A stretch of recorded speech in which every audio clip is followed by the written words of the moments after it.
God, these gas prices are really kicking my rear end. Have we really been producing more oil this last year than years before? Is the gas prices really going up due to the war? Is that the whole reason? Let's get into it in the Dark Ocean Show. Welcome to the revolution.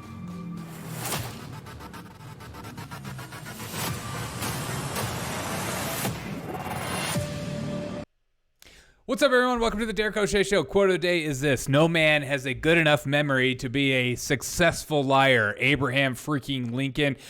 And a fun video clip from Joe Biden today. You try to figure out what he says, because good God, I think he says bomb here. The three congressmen you have here, two of them look like they really could and did play ball, and the other one looks like he could bomb you. Excuse me? Joe Biden came out today and said he's halting. We're not going to buy oil from the Russians anymore because they're fighting a war, but we'll happily go buy it from the Iranians. They're pretty good people. I know they throw gay people off roofs. No big deal there. And Venezuelans, I know they're starving people, but God, we got to get that Russian oil out of here. I know it's only 10%, but we're making a very moral statement because we're the immoral leaders of the land of today's world. And then he came out and said this, which again, I'll read the quote one more time. No man has a good enough memory to be a successful liar. No man. But our politicians try to do it anyways because, they all think that social media isn't around, that we can hold them accountable. But here's Joe Biden today. Simply not true that my administration or policies are holding back domestic energy production. That's simply not true. Even amid the pandemic, companies in the United States pumped more oil during my first year in office than they did during my predecessor's first year. During my predecessor's first year. Don't you love how that was just thrown in? Because all we heard before is that they've been pumping more oil than under Biden. Because that's all I've been reading in every source I've seen. But, it's funny when people start to call you out. You're like, oh, crap, I guess I can't lie too much. But we'll get into what the actual numbers of that anyways are. But let's continue to listen to our dear God, President, help me, please, Jesus, Biden. First year in office than they did during my predecessor's first year. We're approaching a record levels of oil and gas production in the United States, and we're on track to set a record oil production next year. In the United States, 90% of onshore oil production takes place on land that isn't owned by the federal government. And of the remaining 10% that occurs on federal land, the oil and gas industry has millions of acres leased. They have 9,000 permits to drill now. They could be drilling right now, yesterday, last week, last year. There's nothing I enjoy more than putting tape around an entire company and then saying, what's your problem? Why aren't you doing anything about it? They have 9,000 to drill onshore that are already approved. That's right. It's the oil company's fault. I know if they just produce more oil, they could make more money and therefore become more profitable and therefore pay their people more and become even richer than they've ever dreamed and they can imagine. It's their fault for not wanting to be super rich. So you're an idiot for thinking otherwise. Seriously. God, learn something. So let me be clear. They are not using them for production now. That's their decision. These are the facts. These oil companies are deciding not to become rich or more wealthy. They just would rather hike up the price on just a couple of barrels as opposed to just, supply and demand. We should be honest about the facts. We should be honest about the facts. Again, Abraham Lincoln once said, no man has a good enough memory to become a successful liar. In fact, a fact I've heard as of recently, Jen Psaki saying that actually, the Keystone Pipeline would have never even been ready. But, here's Alberta's recovery plan guy, Jason Kenney, come out and said this word for word, because it's always good to hear out of the horse's meow. Serious about this, they could come back to the table and help us build Keystone XL. If President Biden had not vetoed that project, it would be done later this year. You mean the thing he did day one in office that all didn't contribute to the higher gas prices? 140,000 barrels of democratic energy that could have displaced the 600,000 plus barrels of Russian conflict oil that's filled with the blood of Ukrainians. Now, instead, President Biden's White House is talking about him going cap in hand to Saudi Arabia to ask the kingdom to increase its production while Saudi Arabia is using oil money to drop barrel bombs on Yemeni civilians. He's also negotiating with to end the oil sanctions on Iran, a regime that has dropped bombs on civilians in Syria through the Assad regime. And apparently they're also negotiating lifting sanctions on Venezuela, a regime that kills its political enemies and is one of the worst human rights violators on the face of the earth. None of this makes sense.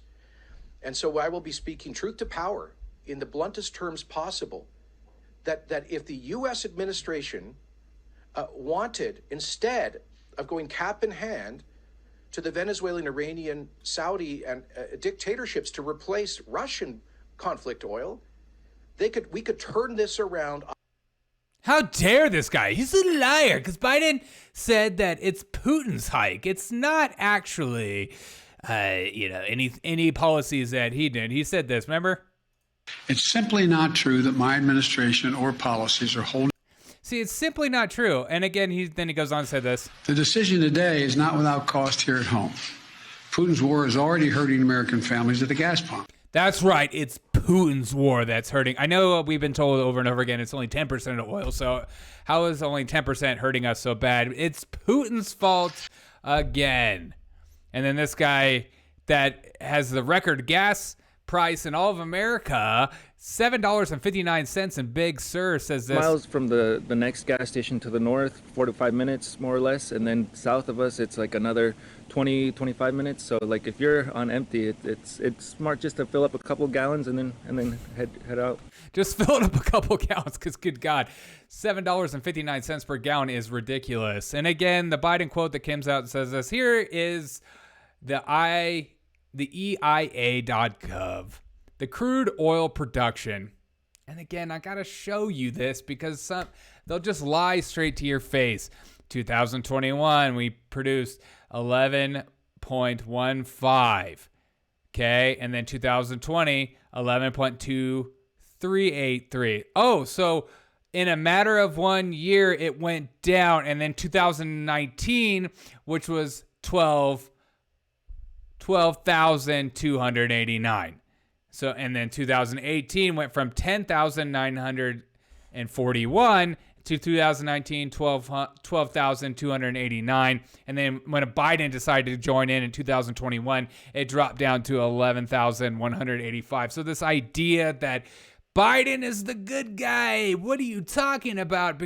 And I've been saying this since day one of my podcast, that especially when Biden has gotten in office, he doesn't care. They don't care about the gas prices. They are pretending if they do at all. In fact, we had Kamala Harris coming out and talking about, why don't you just the freight trucks that deliver bread imagine and milk. EV. You see what can be unburdened. Imagine EV, because EV is the way. Because remember when President Pete Buttigieg came out and said this? Clean transportation can bring significant cost savings for the American people as well. Last month, we announced a $5 billion investment to build out a nationwide electric vehicle charging network so that people from rural to suburban to urban communities can all benefit from the gas savings of driving an EV. Nothing says gas savings like taking your cheap used car and going into debt for an EV electric vehicle that'll get you from point A to point B. But then Biden comes out and says this, and I've shown this clip a few times, and I've said it over and over again, that this administration wants to get off of fossil fuel and will do whatever it takes. And so when you are complaining at the pump, they don't give a shizzle about your complaints. They don't care about you or your family or what you're paying for inflation. These people are rich beyond your wildest dreams. Even these people on these corporate media television stations pretending like they feel your pain. We're in this together. Remember the celebrities during the pandemic? We're in this together in my multi-million-dollar house with rooms I've never even been in my life. I know what it feels like to be in that small apartment. I know exactly how it feels to be you. Biden came out and said this during his little flashback for BB. But kiddo, I want you to just take a look, okay? You don't have to agree, but I want you to look in my eyes. I guarantee you, we're going to end fossil fuel, and I am not going to. They hate fossil fuel with so much passion, and they hate it to death about you and your autonomous life. They don't want you on fossil fuels. In fact, they're happy about, deep down inside, they're happy about the gas prices. Why? Because then it forces you to buy EV eventually. And if you're like me and you just can't freaking afford a new EV vehicle, then they'll put you on their buses that they put money into, and they'll put you on their trains that they have a huge you-know-what for. It seems like Biden touts his little train lifestyle. Even though you don't even ride trains, I'll just ride my private jet everywhere. It's all these rich people talking about living in a green, efficient life in their private jets, going to their special conferences around the world and living in multi-million-dollar homes on the side of a beach. And they tell you about global warming, how the oceans are going to rise as Obama puts down a huge sum of money for a huge oceanfront property. I'm just so sick of it.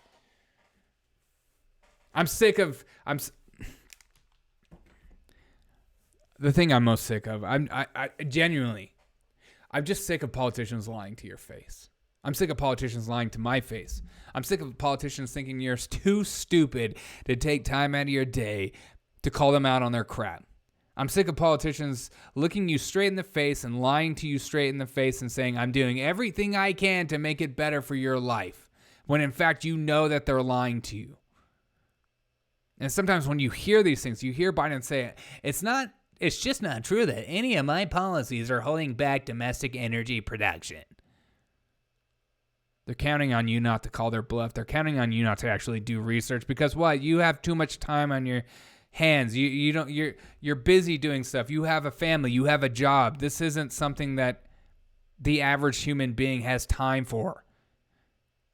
Unless you're like me and you're insane and you take time in your day to look up this crap. But Abraham Lincoln said, no man has a good enough memory to be a successful liar. And this guy is a terrible one, and you can feel it. You know it going to the gas pump. You hear his rhetoric about before he got elected about what he wanted to do to fossil fuels. You see the rhetoric that was pushed over Jen Psaki over and over again, talking about how we're actually producing more oil and not actually talking about the facts. This is what they do. They do a nice slide of the hand trick where it's like, it's partially true, therefore it is true, and you're not going to take time to actually look it up to call me on my bluff. Don't be like politicians. Be truthful. Tell the truth, even if it means you're going to hurt someone's feelings, you're going to hurt your own feelings, you're going to make you look terrible. Tell the truth always. It's not worth being an unauthentic person who no one can figure out if you're lying or not.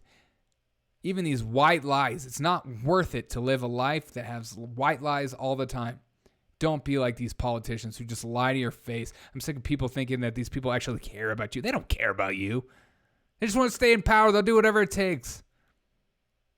It's so silly. They're so weak. They're weak because you don't even know what kind of personality they are.